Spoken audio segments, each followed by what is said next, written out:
Good morning students. अज तुहाडे सामने class 7 general knowledge की लैके आए हैं। अज आपां इंडियन पॉलिटी एंड कॉन्स्टिट्यूशन बारे पढ़ांगे, अपने संविधान बारे पढ़ांगे। कुछ क्वेश्चंस, सारे क्वेश्चन इंपॉर्टेंट हैं। स्टार्ट करते हैं। फर्स्ट क्वेश्चन है अपना, chairman of drafting committee of the constitution. याद रखना, ड्राफ्टिंग कमेटी का चेयरमैन कौन सीगा? BR Ambedkar. Which country has unwritten constitution? केड़ी कंट्री है जिहदा जिहड़ा कॉन्स्टिट्यूशन है अनरिटन है? UK, United kingdom.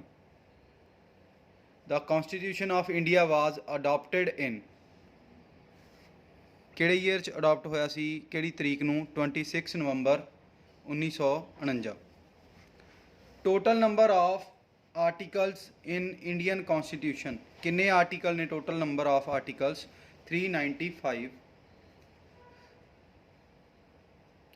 27 दिसंबर 1911 नूं कलकत्ते दे विच जिहड़ा नैशनल एंथम अपना वो पहली बार गाया गया सी। ग्रेटर इंडिया दा मतलब की हुंदा? Cultural unity. नैक्सट है, in India the concept of single citizenship is adopted from. India they which single citizenship दा जिहड़ा कंसैप्ट है कितों अडॉप्ट किया सी इंडिया ने? इंग्लैंड तो। नैक्सट है, प्रेजिडेंट ऑफ कॉन्स्टिट्यूट असैंबली दे जिहड़े कॉन्स्टिट्यूट असैंबली दे जिहड़े प्रेजिडेंट ने अपने, वो कौन सीगे? पहले डॉक्टर राजेंद्र प्रसाद। यही अपने फर्स्ट प्रेजिडेंट भी सीगे।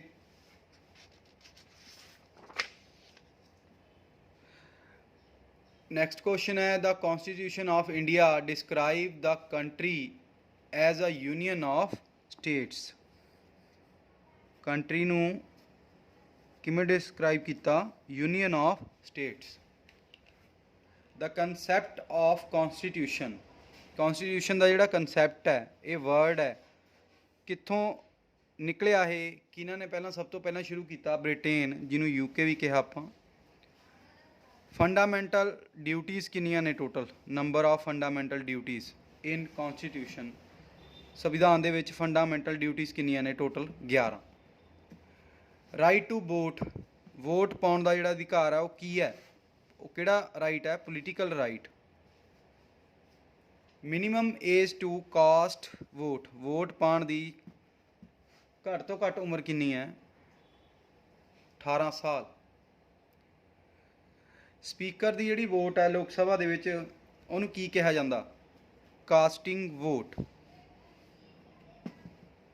First president, first vice president, ऐसे किहड़े फर्स्ट वाइस प्रेजिडेंट सीगे जिहड़े लगातार 2 बार वाइस प्रेजिडेंट बने सी? Doctor Radhakrishnan. Second person किहड़े सीगे? Doctor Hamid Ansari. Number of members of Indian Anglo Indian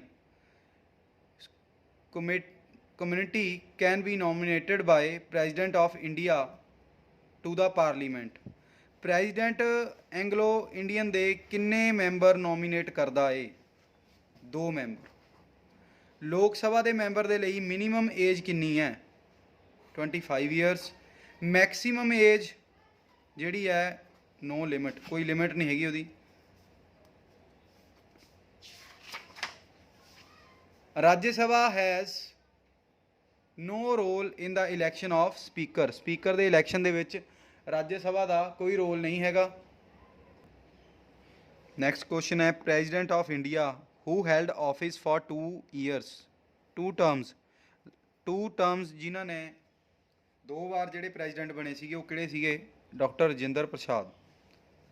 president of India is head of, president of India head किहदा किहदा? एक स्टेट का एज वैल एज गौरमेंट का।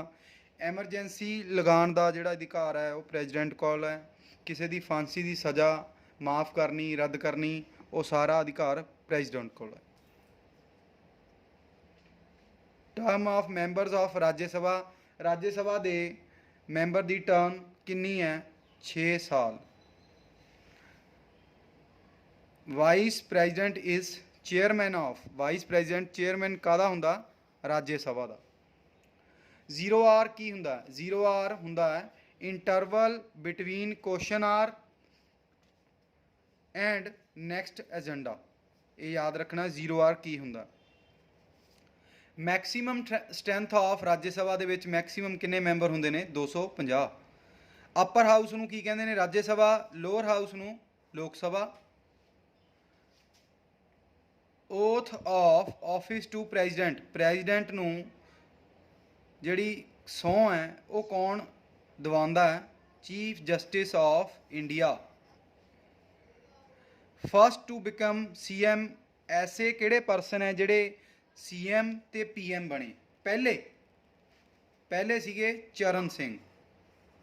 ਡਾਕਟਰ ਆਪਣੇ ਜਿਹੜੇ ਨਰਿੰਦਰ ਮੋਦੀ ਜੀ ਹੈ ਉਹ ਵੀ CM ਐਂਡ PM ਹੈ, ਬਟ ਆਪਾਂ ਫਸਟ ਪੁੱਛਿਆ ਸੀ ਤਾਂ first Charan Singh. Chief minister is appointed by, ਜਿਹੜਾ ਚੀਫ ਮਿਨਿਸਟਰ ਹੈ ਉਹਨਾਂ ਨੂੰ ਕੌਣ ਅਪੋਇੰਟ ਕਰਦਾ ਏ? ਦਾ ਗਵਰਨਰ। ਇਹਦੇ ਨਾਲ ਜਿਹੜੀ ਆਪਣੀ ਅੱਜ ਦੀ ਇਹ ਕਲਾਸ ਹੈ ਕੰਪਲੀਟ ਹੁੰਦੀ ਹੈ। ਨੈਕਸਟ ਕਲਾਸ ਦੇ ਵਿੱਚ ਹੋਰ ਵੀ ਵਧੀਆ ਕੁਐਸਚਨ ਲੈ ਕੇ ਆਵਾਂਗੇ ਤੁਹਾਡੇ ਲਈ। ਅਗਰ ਵੀਡੀਓ ਵਧੀਆ ਲੱਗੀ ਹੋਵੇ ਤਾਂ ਪਲੀਜ਼ ਵੀਡੀਓ ਨੂੰ ਲਾਈਕ ਕਰਿਓ, ਸ਼ੇਅਰ ਕਰਿਓ ਅਤੇ ਚੈਨਲ ਨੂੰ ਸਬਸਕ੍ਰਾਈਬ ਕਰਿਓ। Thank you, bye.